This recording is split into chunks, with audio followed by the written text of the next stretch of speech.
Well, there's a reason why the Jews and the Jains and the Hindus and the Muslims and the Buddhists and the Christians all have a tradition about fasting, both for health as well as, mental aspects. When you fast, it's very difficult for it not to have a profound effect on how you feel about yourself and the world around you. So it's just one of those benefits that occur without being exogenally driven as a natural consequence of fasting. I think that's why every major religion has a tradition associated with the use of fasting. You are here for a reason, but navigating this human life can be challenging. How do you care for your body, mind, and spirit to make the most of your time here on Earth? How can you harness your incredible human potential? In this podcast, we explore these questions and more to help you craft your best life yet. Welcome to I Am Human.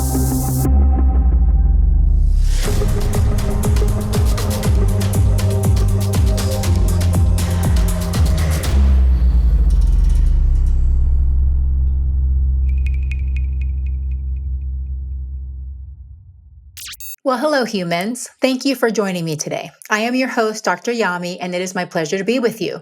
Thank you for subscribing, rating, reviewing, and sharing this episode. It helps us grow this podcast. To be human means to succumb to the pleasure trap of the world around us and to indulge to the point of chronic disease. And it also means to make the deliberate choice to apply the ancient wisdom of water-only fasting to restore and maintain health. Dr. Alan Goldhamer is back again to tell us what we all need to hear and to tell us about his newest book, Can Fasting Save Your Life? Dr. Goldhamer has been the director of the TrueNorth Health Center for over 40 years, where he has supervised the fasting and care of over 40,000 patients with a variety of health challenges, including high blood pressure, diabetes, autoimmune disorders, and lymphoma. He is the co-author of The Pleasure Trap and his newest book, Can Fasting Save Your Life?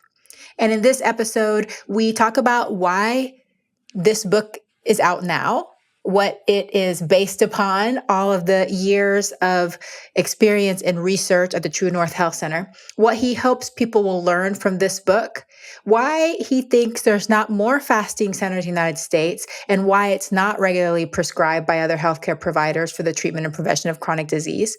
I get his opinion on GLP-1 agonists and how he thinks that's going to affect some of these types of therapies like water-only fasting. What conditions he wishes more people would come to TrueNorth Health Center to treat, the enhanced sensory experience that occurs with fasting and how it can benefit patients, visceral fat and subcutaneous fat threshold, and we talk about muscle loss. Is lean muscle loss significant when we go through water-only fasting? And we talk about cases that have healed that surprise Dr. Goldhamer, and how doctors and other medical providers can learn how to supervise prolonged water-only fasting safely.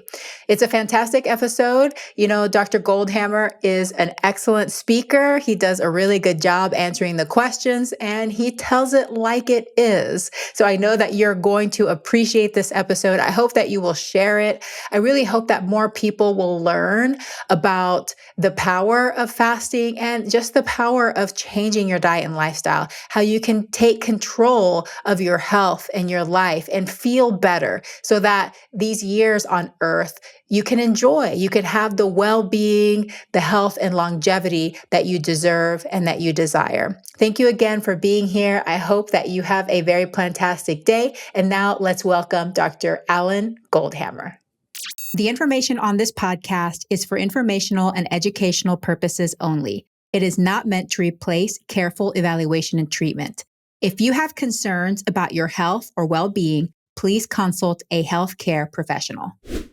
Dr. Alan Goldhamer, welcome back to the show. What a pleasure to have you today. It's a pleasure to be here. Well, congratulations on your newest book, Can Fasting Save Your Life? I read it this weekend. It's fantastic. I think it's just the right amount, to the point, but I love how it also highlights some amazing stories of healing that happened at TrueNorth Health Center. So I'm really interested to get into it, but you founded TrueNorth Health Center in 1984. You've supervised the fasting and care of over 25,000 patients since then.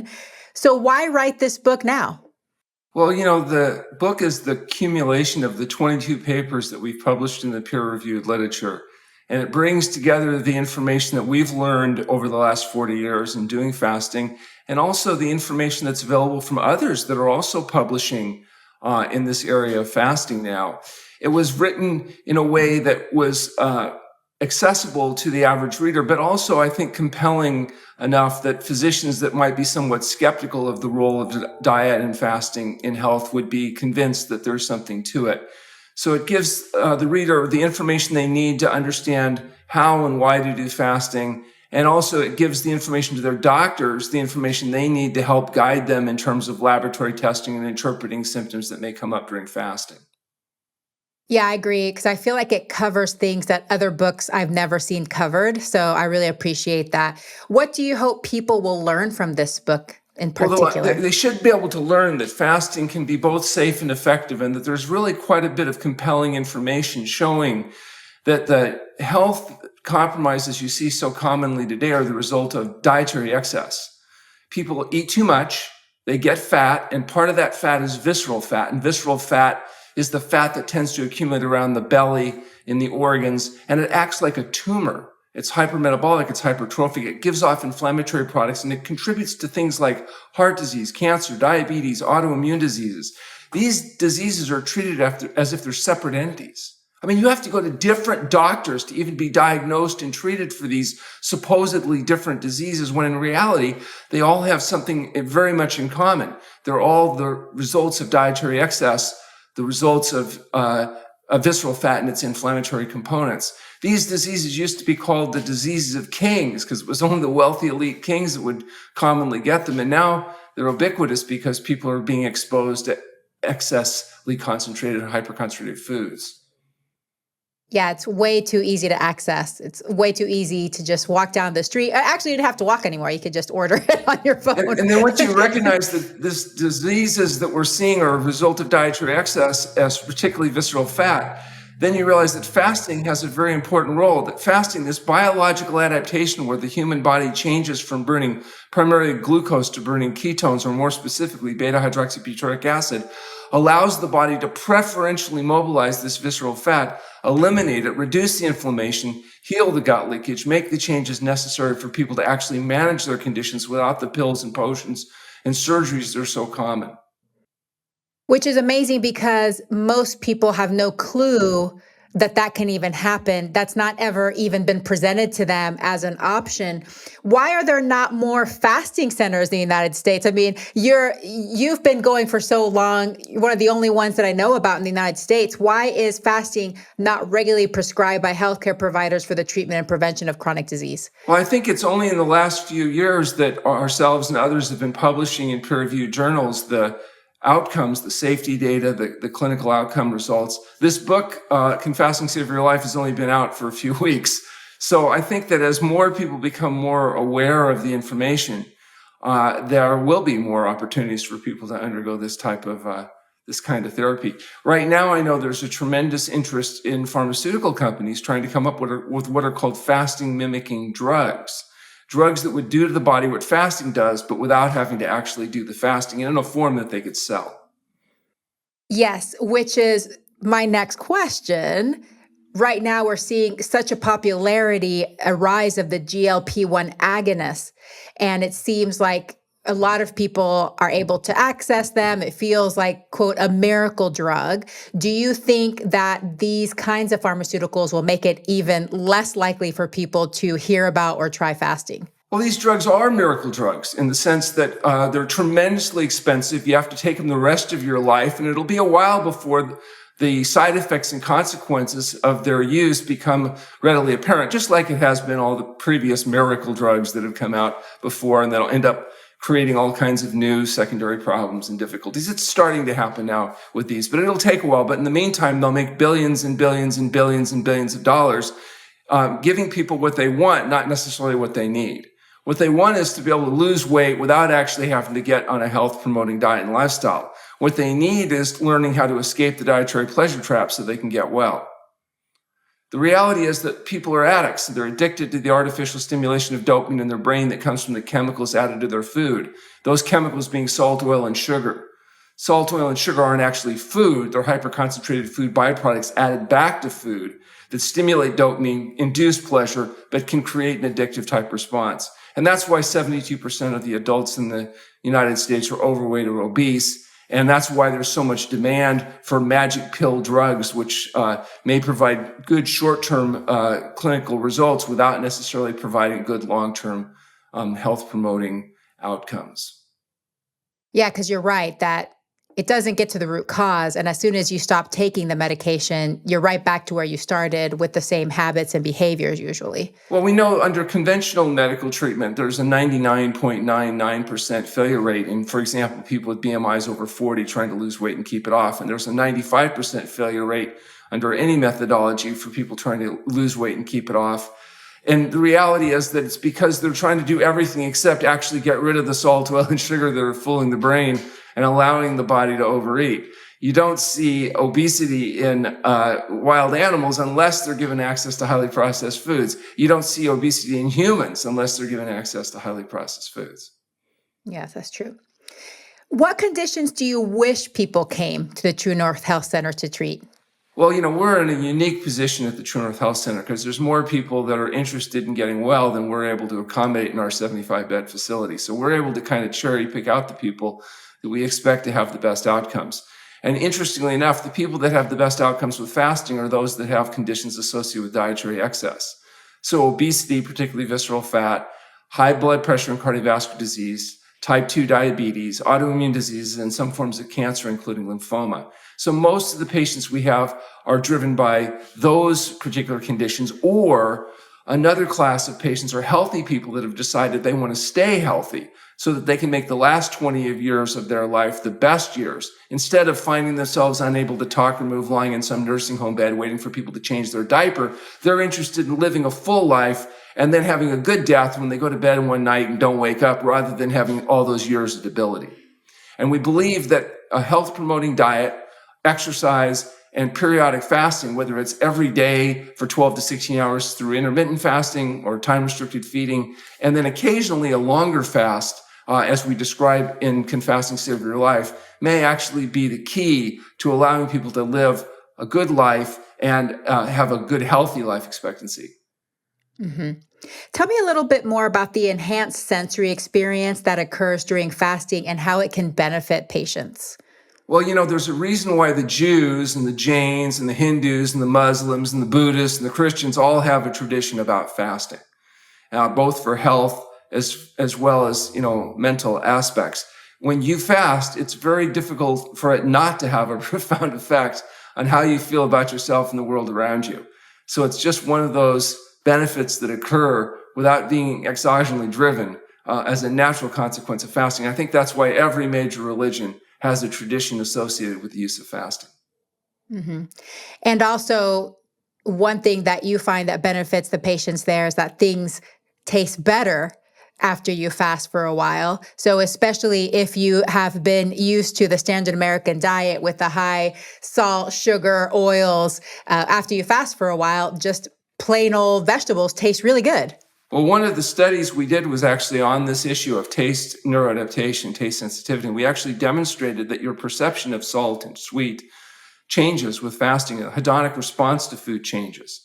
And we've got some good data showing both short-term and long-term improvement in dietary adherence after fasting. And as you said, it helps make good food taste better. When people are addicted to the artificial stimulation of salt, oil, and sugar, healthy foods are not appealing. And so it gets difficult to get adherence in patients. If you eat a healthy diet for a while, you do start to adapt. It takes, for example, an average of about a month on a low-salt diet to adapt to a low-sodium diet. It takes about 3 months to adapt to a low-fat diet. But with fasting, that transition process seems to be sped up quite dramatically.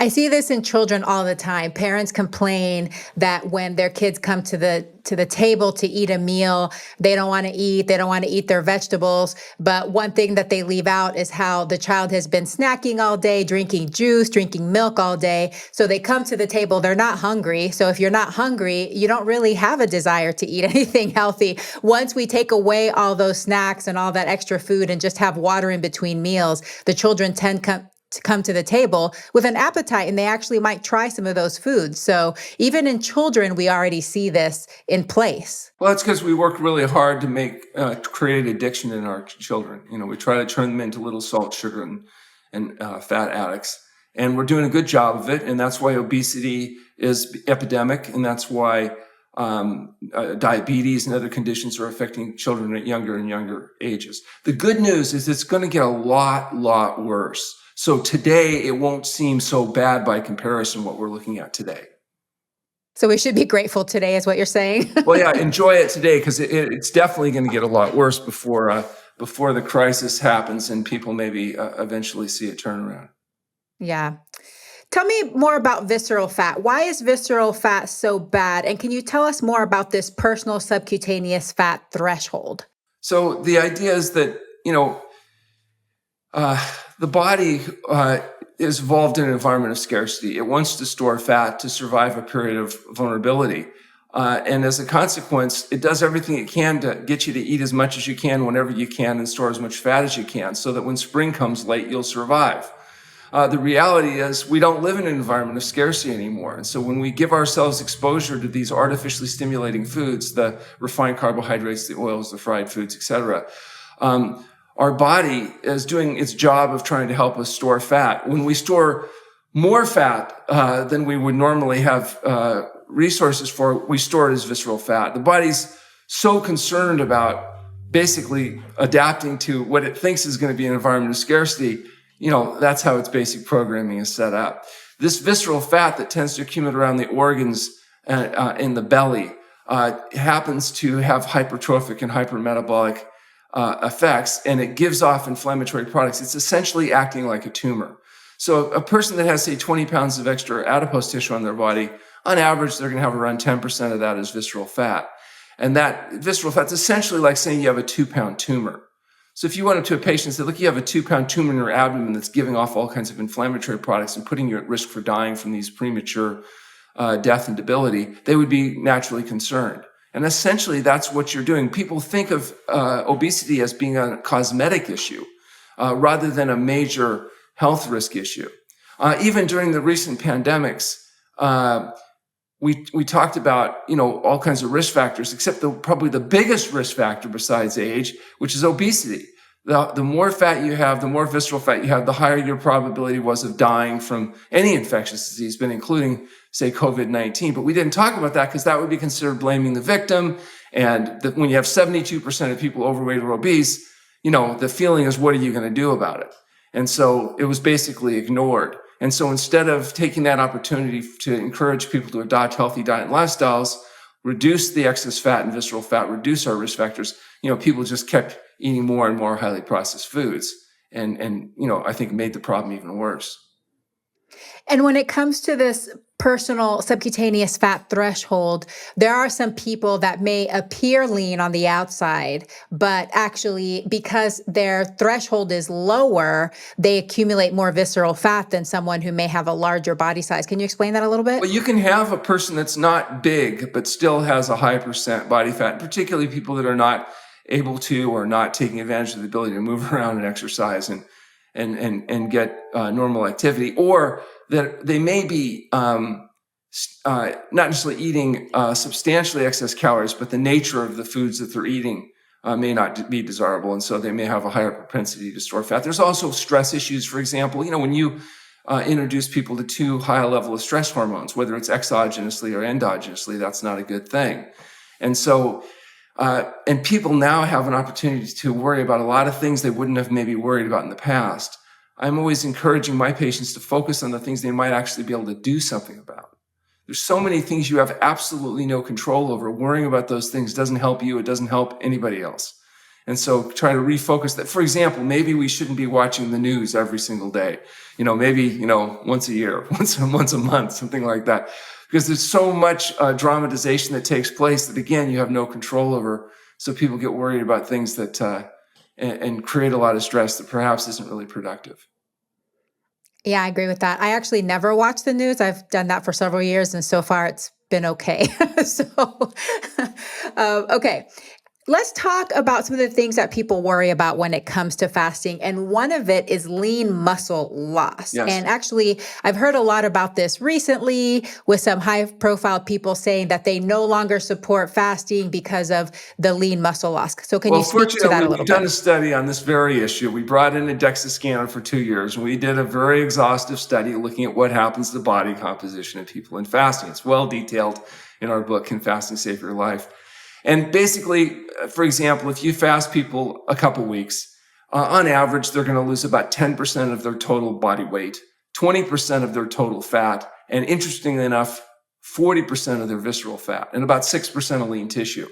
But what's interesting at follow-up, at 6 weeks follow-up, on average, those people, that 6% of lean tissue will be recovered and then some. So as a percentage of their body mass, their lean mass is actually higher at follow-up after fasting than it was at baseline. What continues to come off is fat. So you lose weight during fasting, you gain weight during refeeding, that the weight you regain after fasting is water, fiber, glycogen, and protein. It's not fat. We clearly demonstrated the fat loss continues. Now, the caveat is you have to eat a healthy diet. If you go back to greasy, fatty, slimy, dead, decaying flesh, highly processed foods, yes, you can get fat again. And maybe even easier in the sense that now your digestive absorption is healthier. You've had a lot of improvements there. And so, but the idea that the old wives' tales that, you're going to lose muscle and gain fat and your body composition is going to deteriorate, that's absolutely not been what the data actually shows. Yeah, that's good to hear. And I like how you emphasize that, because what I say about fasting too is you're cleaning house, you're remodeling, you want to take out the old stuff and you want to bring in high quality building blocks to rebuild. You don't want to just go back to that, highly processed, ultra processed food. Right. Well, that's why we have a requirement of half the length of the fast refeeding in a controlled setting. So if a person has a 20-day fast, we also have a 10-day feeding recovery. And what that does is you allow progressive refeeding, establish new habits, grow the right microbiome by creating soluble fiber to grow the 1,000 strain of bacteria that are supposed to populate the gut, rather than the bacteria or the organisms that are producing things like TMA, which is common in meat eaters. You have 1 trillion creatures living in your gut, living organisms swimming around, drinking, eating, and defecating inside you. And what they poo in you depends on what you feed them.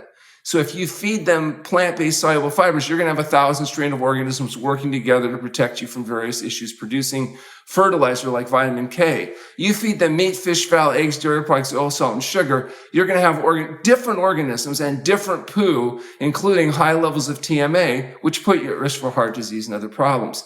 So it matters a lot what you shove in your mouth, because that's what's going to feed the organisms living in your gut. And when you think about it, if you divide a human being into, say, human cells versus non-human cells, protozoa, bacteria, viruses, there's more non-human cells than there are human cells making up the average person. So these organisms are really important to your health.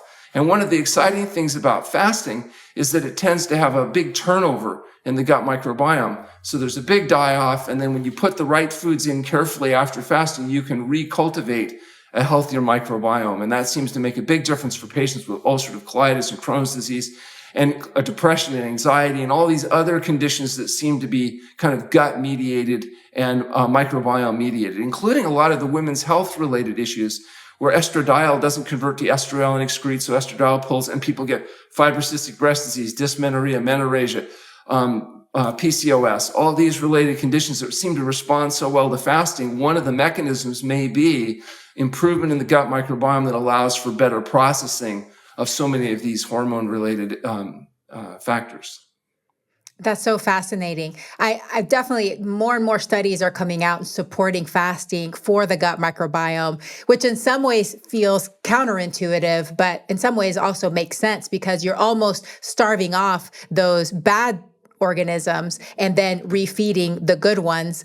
What experience do you have with food sensitivities and fasting and the gut microbiome? Do you see that some people that come to a TrueNorth Health Center come in, they're sensitive to a bunch of things and then that gets better? Have you ever experienced that? Well, we see a lot of people with environmental illness and food allergies and whatnot.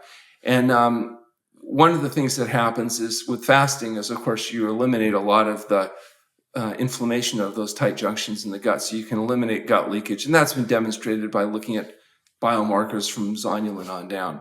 So getting rid of the gut leakage is good. And then getting rid of the oxidative damage from the greasy, fatty, slimy, dead, decaying flesh, highly processed, refined carbohydrates that create the inflammation and the visceral fat that create the inflammation seems to be helpful as well. So many of these patients do exceptionally well, but they still have to go on a whole plant food SOS-free diet. They can't go back to all the highly processed foods and expect to sustain the long-term results, because just like you're not curing obesity and you're not curing high blood pressure and you're not curing cancer, you're managing them.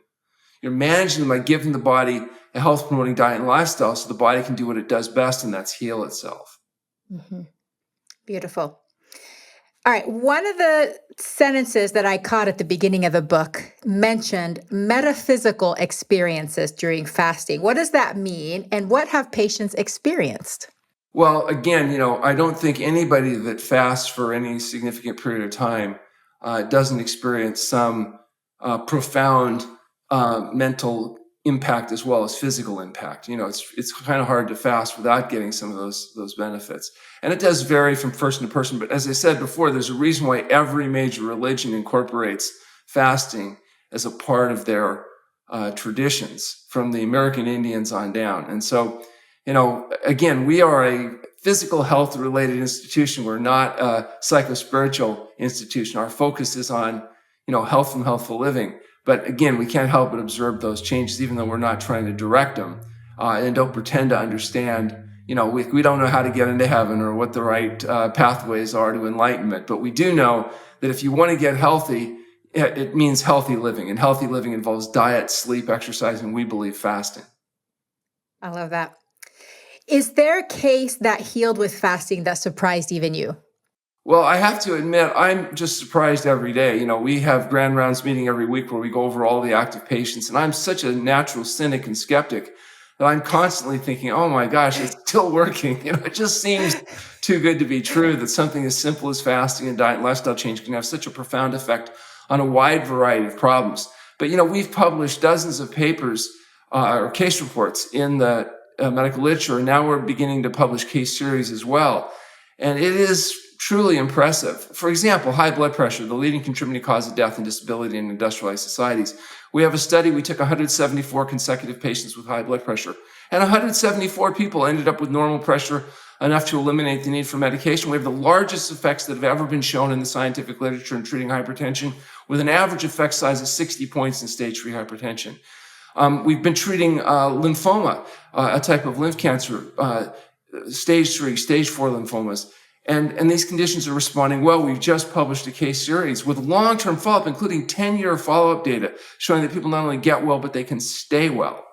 We did a study recently with our colleagues from the Mayo Clinic, looking at 29 patients with stage 2 hypertension.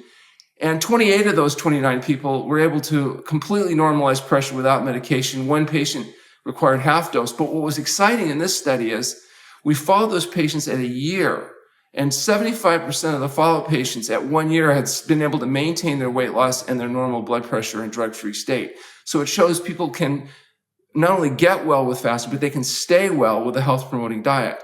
Now, granted, these are highly motivated, self-selected people. Maybe the average person in the street wouldn't be willing to do dangerous and radical things like eat well and exercise and go to bed on time, let alone fast. But for those that really are serious about maximizing their health, fasting can have a really profound impact.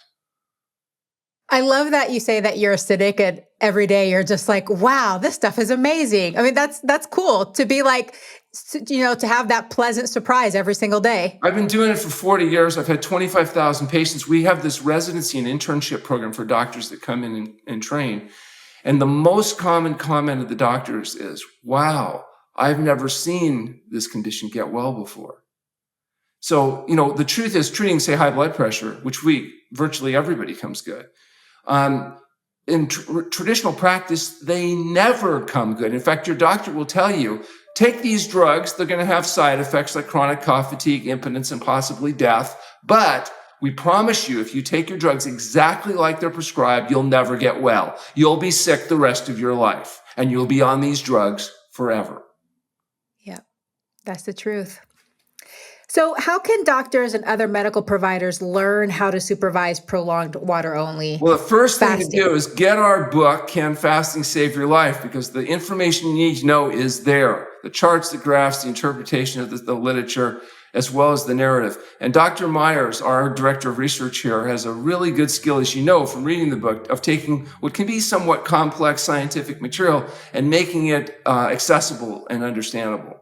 So read the book. If you're really serious about doing this with patients, one option is to participate in our internship and residency program. Our 501c3 nonprofit, TrueNorth Health Foundation, offers training to doctors at no cost to the doctor. We provide room and board and training, and they can come in and learn how to do something worthwhile with their life by using fasting and diet to learn to help these kinds of patients get well. Are you hoping that more doctors will start fasting centers? Oh, yeah, we do expect to see more facilities opening. Right now, because fasting is not a third-party reimbursed procedure, it's not as lucrative as selling people pills and potions and stuff like that and doing procedures. So the economics don't favor healthful living yet. But hopefully, as more research is published and more people become interested in this, it'll be possible for more doctors to be able to, spend their time actually helping people get well rather than providing them, short-term treatment for what ails them. Yeah, I just feel like it can be so exciting. And you're right. There's so many doctors that are burnt out. They've never really seen patients get well from chronic conditions. And when they start seeing these transformations, it can just be very gratifying as a career change for them to work on these types of ways of helping patients rather than the traditional medical route. Well, we're definitely seeing a whole lot more medical doctors coming in as patients. They see a patient get well, and the next thing they know, they're booking a flight. Because, seriously, a lot of them are just amazed when they see what happens when you do this. It's a very simple procedure, but, the outcomes speak for themselves. And again, if you look at our book and read the case reports as well as the studies, I think there's pretty compelling data there supporting it. For sure. Well, before we get to the wrap-up questions, is there anything else you want to say about fasting or the book or any of these topics? Well, just health results from healthful living. If you want to be healthy, if you're real serious about it, look to diet, sleep, and exercise. Don't eat 3 to 4 hours before you go to bed at night so you get the benefit of time-restricted feeding. And then occasionally consider the option of medically supervised water-only fasting to see if it can accentuate your health and reduce some of the risk factors that will catch up with you later in life. I love it. What do you wish more people knew? Wish more people understood that health is a direct, result of healthful living, and that it wasn't some random bit of chance. That you can do the things that cause health just like you can do the things that cause disease. So if you want to be healthy instead of sick, you have to do the things that promote health and stop doing the things that promote disease. So simple. How do you define success in this lifetime? Well, for me, the success has been defined by that we're still doing what we're doing. When I started doing this in 1984, this was criminal quackery. I mean, it was pretty outrageous. And now we're cutting edge researchers. We're doing the same thing we've always done, but there's been some acceptance of it. And so the reason we write the books, we publish the papers, we go on podcasts, is to try to see this whole practice become more widely accepted. And I think that's starting to happen, and certainly feeling a high degree of satisfaction there. Well, thank you for being bold and being willing to be the quack and, the nutcase doctor when you started. I think that takes a lot of belief in the process and in what you're doing. And I'm glad that you've held out because for sure we need this. We need this big time in our country. Okay, so here's another question for you. Is there a goal or a dream that has evaded you or something that you have left on your bucket list that you'd be willing to share with us? Yeah, I got involved in all this when I was about elementary school, my best friend, Doug Lyle, who happens to be our clinical psychologist, and I were both playing basketball, and he used to beat me. And I thought, well, if I got healthier, maybe I could get an edge on him. And I adopted a plant-based diet and got involved in all this stuff, but it didn't work because he adopted the same kind of diet and lifestyle. So here I am, 65 years old. He's still kicking my rear when we play basketball. And so my goal is to maybe be able to beat him sometime. So, I keep working at it. He keeps beating me, but, someday I'm hoping maybe he'll age out slightly faster or something. So once we get in our 70s or 80s, I'll finally be able to beat him. Well, doesn't he eat in the same kitchen? I mean, you could start sabotaging it, maybe putting a little oil in his food or something. Yeah, it keeps, that's one of the problems is he did adopt the same lifestyle. So. Oh man. Well, good luck. I'm hoping one day you'll reach your goal. All right. What does it mean to be human? Yeah, well, I think being human, the thing that's unique about being human to me is we have the capacity to understand the difference between right and wrong. So we can make positive decisions or negative decisions. We have an extent of volitional consciousness that may be unique. And so I think exercising that and taking advantage of that so we can make as much as possible good decisions instead of poor decisions is probably a really exciting opportunity. Yeah, I love that. That's beautiful. All right. Well, can you tell my listeners where they can find your health center, how they can get the book, and all of those details? Well, one thing we offer your viewers, which I think is unique, is a free phone conversation to determine whether this is even relevant to them and to point them in the right direction. So if they go to our website at TrueNorthHealth.com and complete what are called the registration forms, that will get me access to their medical history. And then, like I say, we offer a no-cost phone conversation to kind of review that and point them in the right direction. We also offer free, we have live streaming. We have on our website, they can view our lectures that we do at our inpatient facility. We have a Roku channel with content. None of it's monetized. It's all freely available. And of course, most importantly, they can read our books, particularly our new book, Can Fasting Save Your Life? It's available everywhere, including on Amazon. And if they have any questions, just give me a call. Amazing. Dr. Alan Goldhamer, thank you so much for your time. Thank you for all your experience and wisdom and everything that you've done. We really appreciate you. And I hope that you have a very plantastic day. Thank you very much. My name is Dr. Alan Goldhamer, and I am human. Thank you for listening to another episode of I Am Human. I would be so honored if you subscribe to the podcast so that you never miss an episode. We love our listeners and take your feedback seriously. If you have questions or constructive feedback, you can email us at podcast@dryami.com. That's podcast@doctoryami.com. I am your host, Dr. Yami Cazorla-Lancaster. I Am Human is produced by myself and Alejandra Parra. Graphics designed by Alejandra Parra. Music by Angela Soph with Glowbox Productions and edited by the Castos production team. Remember, human, you are here for a reason. Have fun, explore, and live your life to the fullest.